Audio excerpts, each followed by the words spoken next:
Hello students, my name is Rohit Kushwaha. तो जैसा कि आपको याद होगा कि लास्ट क्लास में हम लोग केमिकल काइनेटिक्स के बारे में डिस्कस कर रहे थे, तो आज की क्लास हम लोग डिस्कस करेंगे उसी में फर्स्ट ऑर्डर रिएक्शन के बारे में। ठीक है, तो बच्चों देखो यहाँ पर जैसे कि आपको दिया हुआ है ए रिएक्टेंट है जिससे कुछ बी प्रोडक्ट बन रहा है। ठीक है, अब मैंने बच्चों यहाँ पे क्या ले लिया कि टी इक्वल टू 0 पे मैंने मान लिया कि इसी कंसंट्रेशन कुछ ए नॉट है। जैसे जैसे टाइम इंक्रीज करेगा इसकी कंसंट्रेशन क्या होगी, डिक्रीज करेगी। सेम वैसे ही करेंगे जैसे हम लोगों ने किसमें किया था, जीरो ऑर्डर में किया था। ये क्या हो जाएगा, एक्स फॉर्म हो जाएगा।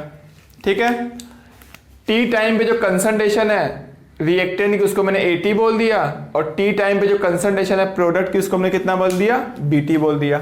ठीक है, यानी ए नॉट मतलब क्या होगा, कंसंट्रेशन ऑफ रिएक्टेंट। ठीक है, यह कब की कंसंट्रेशन, या फिर ये लिख सकते हो इनिशियल कंसंट्रेशन ऑफ रिएक्टेंट। ठीक है, एटी क्या होगा,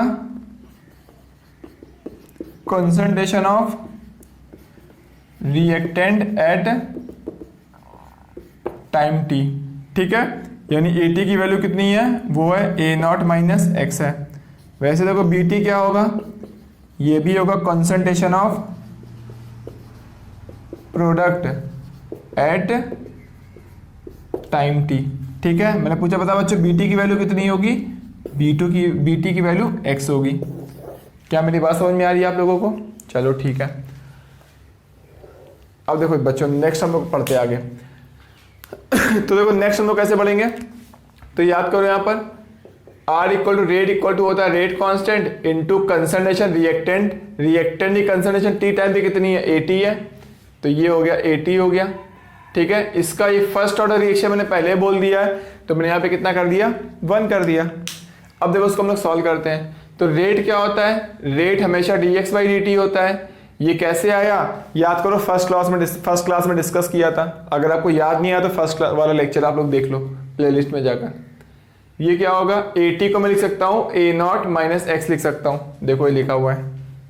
ठीक है, अब देखो बच्चों यहाँ पर क्या होगा, इसको मैं शिफ्ट करता हूँ, dx यहाँ पर आ गया, ये लिखा हुआ है ए नॉट माइनस एक्स, ये क्या लिखा हुआ है, k इंटू डी टी लिखा हुआ है।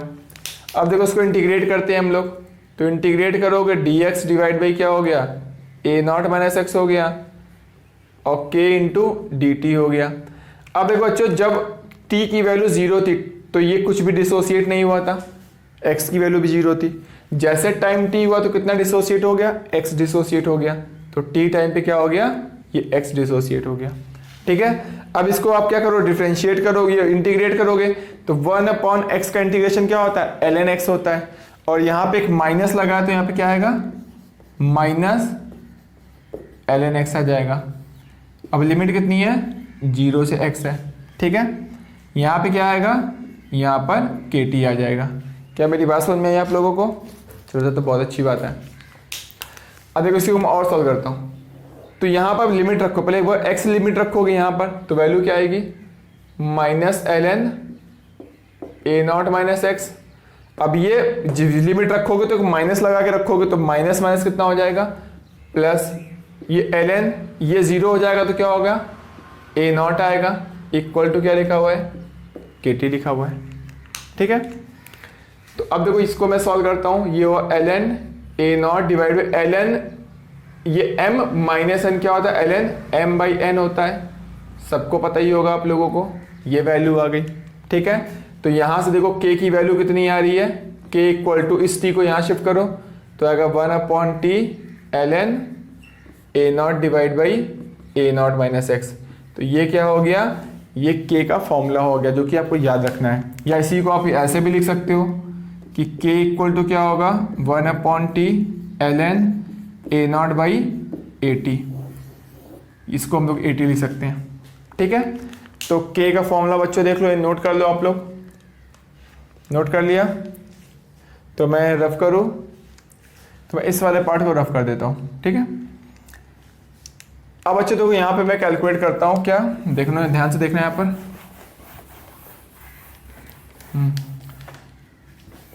तो देखो यहाँ पर ये मैंने फिर से लिखा, देखो ये वाले पार्ट को, इस पार्ट को लिखा, तो k इक्वल टू लिखा हुआ है 1/t ln a0 divide by a0 minus x लिखा हुआ है, ठीक है। तो चलो मैं बाकी पार्ट को रफ कर देता हूँ। अब बच्चों आपसे पूछा क्या जाएगा, आपसे पूछा जाएगा कि लाइफ टाइम निकालो। तो आपको याद होगा जीरो ऑर्डर रिएक्शन पढ़ा था हम लोगों ने। लाइफ टाइम मतलब जब रिएक्शन कंप्लीट हो जाए, मतलब कंसंट्रेशन ऑफ रिएक्टेंट की क्या हो जाए, जीरो हो जाए। तो AT की वैल्यू जीरो हो जाए तो उस टाइम को हम लोग क्या बोलते हैं,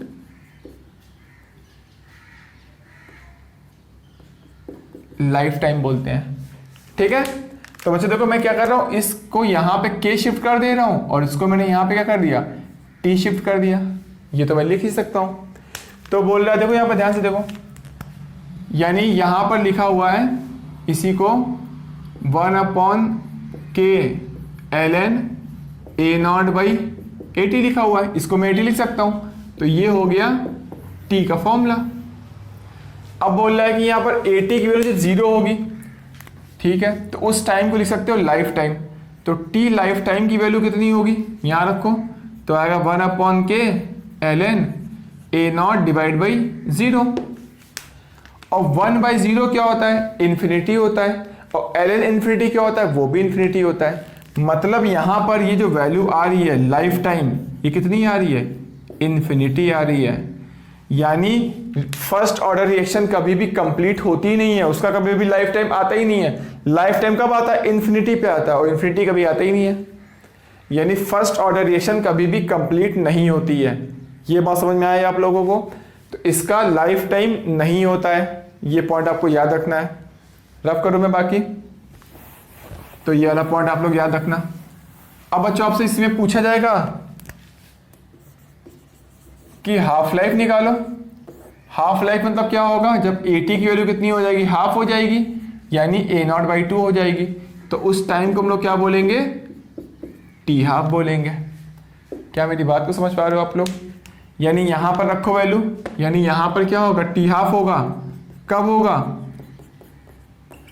जब यहां पर क्या होगा, a0, यहां पे क्या लिखोगे, a0 डिवाइड बाई 2 रखोगे। AT की जगह क्या रखोगे, a0 डिवाइड बाई 2 मैंने रख दिया। अब इसको सॉल्व करोगे तो t हाफ की वैल्यू कितनी आएगी, 1/k, ये आएगा ln 2 आ जाएगा, ठीक है। यानी इसको बोल सकते हो t हाफ की वैल्यू कितनी होगी, ln 2/k हो जाएगा। ये ln 2 की वैल्यू कितनी होती है, 0.693 डिवाइड बाई k। तो देखना ये वैल्यू शायद यही होती है ln 2 की वैल्यू, ठीक है। तो ये आ गया। तो t हाफ का फॉर्मूला भी आपको याद रखना है। तो लाइफ टाइम इसका नहीं होता, बट क्या होता है, हाफ लाइफ होती है। हाफ लाइफ कितनी होती है, ln 2/k होती है। किसकी, फर्स्ट ऑर्डर रिएक्शन की।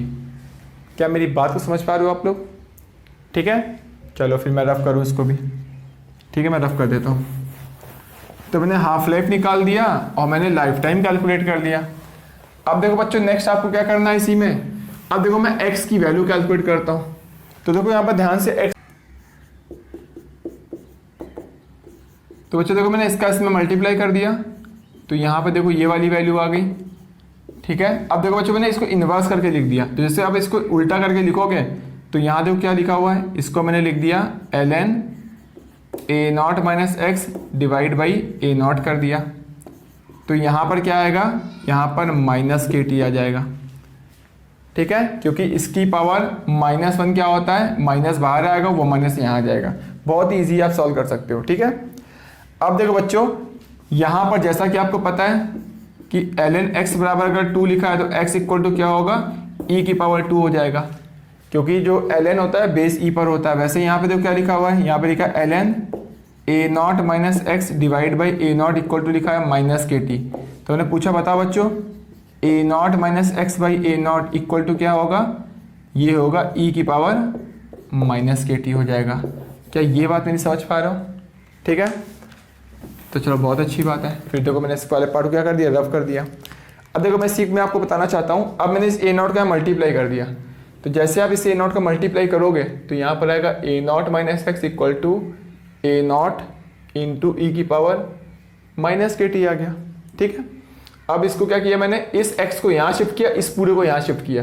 तो x इक्वल टू क्या होगा, x उधर चला गया तो ये वाला टर्म यहाँ पर आएगा तो आएगा a naught minus a naught into e की पावर माइनस के टी, यानी x इक्वल टू आएगा, अगर ए नॉट कॉमन लोगे तो आएगा 1 माइनस ई की पावर माइनस के टी आ गया। तो ये वाला फॉर्मूला बहुत ही ज़्यादा इंपॉर्टेंट है जो कि आपको याद रखना है। ठीक है, चलो फिर बहुत अच्छी बात है। तो मैं इस वाले पार्ट को रफ करूं।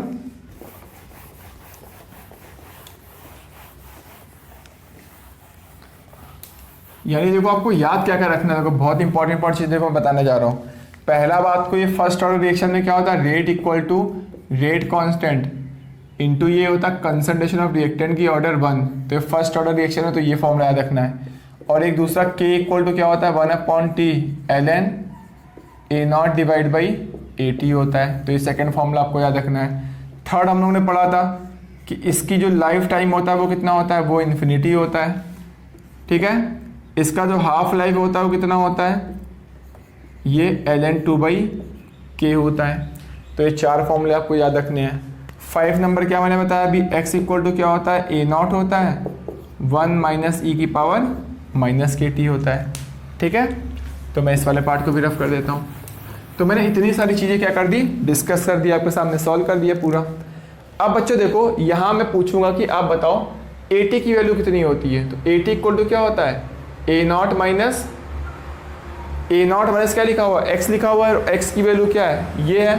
तो ए नॉट माइनस एक्स होता है। इसको सॉल्व करो, तो यहाँ पे सॉल्व करोगे तो वैल्यू आएगी, एक्स की वैल्यू है ए नॉट इंटू 1 माइनस ई की पावर माइनस के टी। यानी यहाँ पर जो वैल्यू आएगी ए टी इक्वल टू आएगा ए नॉट इंटू ई की पावर माइनस के टी। तो ये वाला फॉर्मूला भी आपको क्या करना है, याद करना है। ठीक है, अब देखो बी टी इक्वल टू क्या लिखा हुआ है, तो बी टी की वैल्यू क्या होगी, जो x की वैल्यू होगी, और x की वैल्यू कितनी है, ये लिखी हुई है। यानी ये होगा ए नॉट 1 माइनस ई की पावर माइनस के टी। क्या मेरी बात समझ में आ रही है आप लोगों को? ठीक है ना। अब आपसे पूछेगा अल्फा बताओ, अल्फा मतलब डिग्री ऑफ डिसोसिएशन। तो याद है जीरो ऑर्डर रिएक्शन मैंने पढ़ाया था कि जो डिग्री ऑफ डिसोसिएशन जो अल्फा होता है, यानी 1 से कितना कम हो रहा है। तो देखो ए नॉट से x कम हो रहा है, तो 1 से x by A not come होगा, और 1 से जितना कम होता है उसको हम लोग क्या बोलते हैं, डिग्री ऑफ डिसोसिएशन बोलते हैं। ठीक है, तो ये क्या हो गया, x बाई ए नॉट आ गया आपका। अब x की वैल्यू क्या है, ये वाली वैल्यू है, इसको उठा के वहाँ रख दो, तो ए नॉट से ए नॉट क्या होगा, कैंसिल हो जाएगा। यानी अल्फा इक्वल टू कितना आएगा, 1 माइनस ई की पावर माइनस के टी आ जाएगा। क्या क्लियर है आप लोगों को? ठीक है, तो जल्दी से आप लोग इसको नोट करिए, फिर मैं इसके ग्राफ बताऊंगा, फिर कुछ एग्जांपल्स बताऊंगा, और बहुत सारे क्वेश्चन सॉल्व करेंगे हम लोग।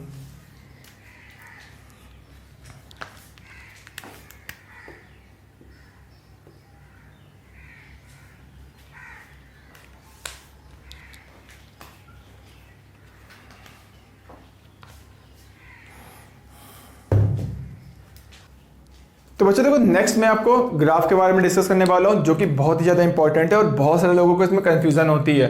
तो मैं बहुत ही प्यार से देखो आपको बताऊंगा। तो ग्राफ बताने से पहले कुछ मैं इंपॉर्टेंट बातें आपको बता देता हूं। जैसे बच्चों देखो, ये वाई एक्सेस है और ये एक्स एक्सेस है। ठीक है, तो y इक्वल टू ई की पावर एक्स अगर मुझे ग्राफ बनाना है तो ग्राफ में कैसे बनाऊंगा, तो e की वैल्यू होती है 2.3 समथिंग होती है। अब x की वैल्यू अगर तुम पुट करोगे तो वहां पे क्या होगा, y की कुछ वैल्यू आएगी। x की वैल्यू 0 रखो तो y की वैल्यू 1 आएगी, वैसे x की वैल्यू 2 रखो y की कुछ वैल्यू आएगी। तो हर x के लिए y की कुछ डिफरेंट वैल्यू आएगी। फिर यानी यहाँ पर तुम x की वैल्यू पुट करोगे तो y की वैल्यू आएगी। जैसे पॉइंट प्लॉट करोगे, फिर सारे पॉइंट को मैच करोगे तो यहाँ पे जो ग्राफ बनता है वो कैसा बनता है, ऐसा ग्राफ बनता है। ये आपको क्या करना है, याद रखना है। ठीक है ना, तो ये y इक्वल टू ई की पावर एक्स का ग्राफ ऐसा होता है। अब बच्चों को मैंने आपसे पूछा, देखो मैं थोड़ा सा सही से इसको बना देता हूं आप लोगों के लिए। तो देखो बच्चों, ये वाला ग्राफ कैसा होता है, ये ग्राफ ऐसा होता है। ठीक है, अब अगर मैंने आपसे पूछा कि बताओ बच्चों y इक्वल टू माइनस ई की पावर एक्स का ग्राफ कैसा होगा, तो कभी भी क्या होगा, देखो ध्यान से, माइनस पहले लगा दे तो अब क्या होगा, ऐसी ग्राफ में अगर एक्स एक्सेस पे क्या करोगे कि मिरर रख दो और उसकी मिरर इमेज ले लो तो ग्राफ आपका बन जाएगा। कैसे देखो मिरर रखोगे, बहुत ही ध्यान से देखो आप लोग। मैंने क्या किया, यहां पर एक मिरर रख दिया। मिरर रखोगे तो ये वाला ग्राफ कैसा बनेगा, ध्यान से देखो। तो ये वाला ग्राफ आपका इस टाइप से बनेगा, ये ऐसा बनेगा, ऐसा बन जाएगा, ठीक है ना। तो ये ग्राफ को हम लोग क्या बोलते हैं, y इक्वल टू माइनस ई की पावर माइनस एक्स का ग्राफ है। क्या मेरी बात समझ में आ रही है आप लोगों को? क्योंकि मैं इसी ग्राफ की यूज करके मैं आगे में ग्राफ समझाने वाला हूं, क्योंकि मैंने फॉर्मूले डिस्कस कर दिए, अब मुझे बस ग्राफ डिस्कस करना है। तो पहला ग्राफ देख लो, ये बना है, ठीक है। अगर आपको माइनस बाहर लगा दे तो उसका एक्स एक्सेस पे मिरर रख के मिरर इमेज ले लो, ठीक है। अब अगर मैंने पूछा यहीं पर आपसे कि बताओ बच्चों, मुझे ग्राफ बनाना है y इक्वल टू ई की पावर माइनस एक्स, मैंने माइनस ऊपर लगा दिया। अब ये ग्राफ कैसे बनाओगे? अगर आपसे ऐसा ग्राफ पूछ लिया जाए तो क्या करोगे, y एक्सेस पे क्या रखो, मिरर रख दो, और इस वाले ग्राफ की मिरर इमेज ले लो। तो जब y एक्सेस पे मिरर रखोगे, देखो ग्राफ कैसा आएगा, इस टाइप से आएगा, ये ग्राफ ऐसा आ जाएगा, ठीक है। तो बच्चों देखो ये वाला पॉइंट क्या होगा, अगर मैं आपसे पूछूं ये वाला पॉइंट कितना होगा, तो आप कैसे निकालोगे पॉइंट? यहां पर इस एक्सेस में क्या है, x 0 है, तो x 0 रखो, किसी के पास 0 क्या होता है 1, तो y क्या होगा, ये 1 हो जाएगा। ये वाला पॉइंट भी क्या होगा, ये पॉइंट भी y कितना होगा, 1 होगा। इस पॉइंट में क्या होगा, इस पॉइंट में क्या होगा, ये -1 होगा। कैसे? देखो यहाँ 0 रखो, किसी के पास 0 1, तो ये क्या हो गया, -1, ठीक है। चलो फिर बहुत अच्छी बात है अगर आपको समझ में आ रहा है, क्योंकि मैं इसी का यूज करने वाला हूँ आगे चल के। तो बच्चों देखो, अगर आपसे मैंने पूछा यहाँ पर कि बच्चों बताओ इसका ग्राफ कैसा बनेगा, ध्यान से देखो, y इक्वल टू माइनस ई की पावर माइनस एक्स। तो यार देखो यहां पे अगर देखो बाहर माइनस लगाया था, देखो मैंने, तो यहां पर x एक्सिस से मिरर रखे मिरर इमेज ली थी, तो यहां पे क्या होगा, यहां पे देखो मैंने बाहर माइनस लगाया, तो इसकी मैंने कहा कि x एक्सिस से मिरर बना के मिरर इमेज ले लो। तो यहां पे जब मिरर बना के मिरर इमेज लोगे तो ये वाला ग्राफ ऐसा कुछ बनेगा, ऐसा बनेगा। फिर ये वाला पॉइंट अभी भी क्या होगा, ये पॉइंट अभी भी -1 होगा। तो ये ग्राफ किसका है, तो मैं नंबरिंग कर दे रहा हूँ, ये फर्स्ट हो गया, सेकंड हो गया ये, ठीक है, और ये वाला क्या हो गया, ये थर्ड हो गया, और ये फोर्थ हो गया। तो मैं मान के चल रहा हूँ आपको समझ में आ गया होगा। अगर आपको अभी भी समझ में नहीं आया तो आप क्या करोगे, इसको याद कर लोगे, ठीक है ना, क्योंकि आपने मैथ में पढ़ा होगा, बहुत ही सिंपल है। तो मैंने ग्राफ बना लिए, अब इसी ग्राफ की हेल्प से देखो मैं सारे ग्राफ बनाता हूँ, सारे प्लॉट करता हूँ। तो मैं रफ करूँ इसको, तो मैं मान के चल रहा हूँ कि आप लोगों को समझ में आ गया है, ठीक है। अब देखो 1 बाय 1 सारे ग्राफ प्लॉट करते हैं हम लोग। पहला देखो पूछेगा तुमसे ग्राफ बताओ, पहली क्वेश्चन क्या पढ़ी थी, R equal to rate constant into concentration किसकी, रिएक्टेंट हो गया, कि ऑर्डर कितना होता है 1, फर्स्ट ऑर्डर रिएक्शन बोल रहा हूं मैं, तो यहां पे क्या होगा 1 होगा। अब आपसे बोलेगा कि बताओ बच्चों rate versus concentration of reactant का ग्राफ बनाओ, ठीक है। यानी रेट वर्सेस इसका ग्राफ पूछ रहा है, एटी का ग्राफ पूछ रहा है, तो आर वर्सेस एटी का ग्राफ कैसा बनेगा, स्ट्रेट लाइन बनेगा, है ना। इसका पूछेगा स्लोप बताओ कितना होगा, तो स्लोप इक्वल टू कितना होगा, वो के हो जाएगा। बहुत ही सिंपल था, सॉल्व हो गया। अब जैसा कि पता है बच्चों आपको एटी इक्वल टू क्या होता है, ए नॉट इंटू ई की पावर माइनस के टी होता है। कैसे, अभी थोड़ी देर पहले हम लोग ने पढ़ा हुआ था। तो अब आपसे क्या पूछा जाएगा यहाँ पर कि यहाँ पर चलो वैल्यू रखते हैं, आर इक्वल टू क्या हो गया, के हो गया, और ए टी क्या हो गया, ये ए नॉट इंटू ई की पावर माइनस के टी हो गया। अब पूछेगा बताओ बच्चों, अब रेट वर्सेस कंसंट्रेशन ग्राफ मत बनाओ, रेट वर्सेस टाइम का ग्राफ बनाओ। अब रेट वर्सेस टाइम का ग्राफ कैसा बनेगा, तो देखो ये e की पावर माइनस एक्स से मैच कर रहा है, और e की पावर माइनस एक्स ग्राफ कैसा है, ऐसा ग्राफ बना हुआ है, ठीक है। अब देखो यहाँ पर हम लोग यहाँ पर निगेटिव वैल्यू को नहीं लेंगे, तो सिर्फ हम लोग क्या लेंगे, पॉजिटिव वैल्यू लेंगे। तो यानी ये वाला ग्राफ देखो कैसा बनेगा, इस टाइप से बनेगा। यानी इसके देखो पहले ऐसे आ रहा है, देखो ध्यान से देखो, ये ऐसे आ रहा है, और फिर देखो ये ऐसे चला गया, ठीक है। मैं इसको थोड़ा सही से बना देता हूँ।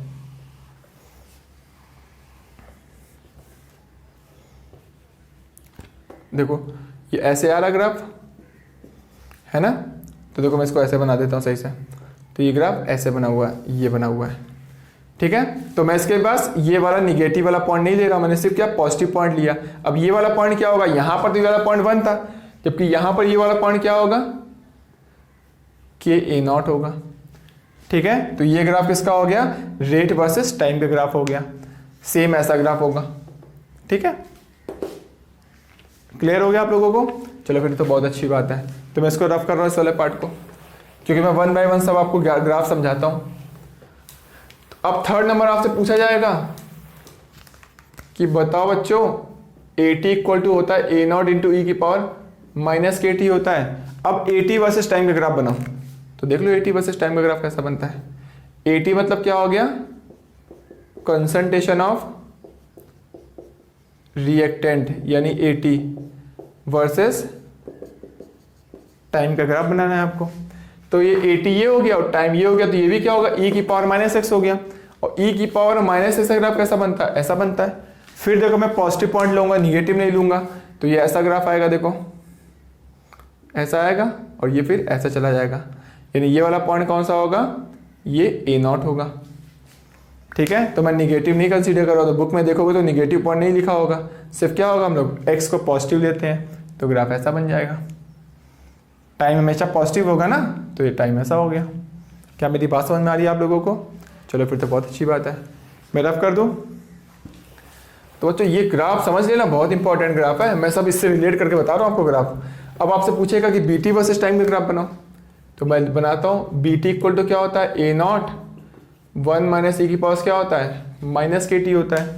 यानी ग्राफ क्या है, देखो पहले देखो, माइनस ई की पावर माइनस के टी, तो माइनस ई की power minus k T graph ये हो गया। और यहाँ पे देखो क्या होगा, तुम्हारा 1 ऐड है। ठीक है, पहले देखो मैं आपको इससे अच्छा ये बता देता हूँ, अल्फा का ग्राफ। अल्फा इक्वल टू क्या होता है, ये पॉइंट होता है। तो देखो यहाँ पे अल्फा ग्राफ क्या है, ये 1 छोड़ दो, तो माइनस ई की पावर माइनस के टी देखो उससे मैच कर रहा है।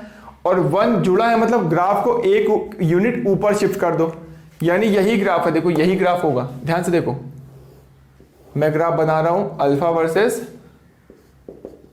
टाइम का, तो ग्राफ तुम्हारा यही होगा। अब इसको तुम 1 यूनिट ऊपर शिफ्ट कर दो, तो देखो ये वाला पॉइंट क्या था, 0 पॉइंट पे ये इनफाइनाइट वैल्यू दे रहा है। अब क्या होगा, 1 वैल्यू पे इनफाइनाइट वैल्यू देगा। मतलब क्या होगा, देखो ये ग्राफ ऐसा होगा, ध्यान से देखो, ये ऐसा होगा।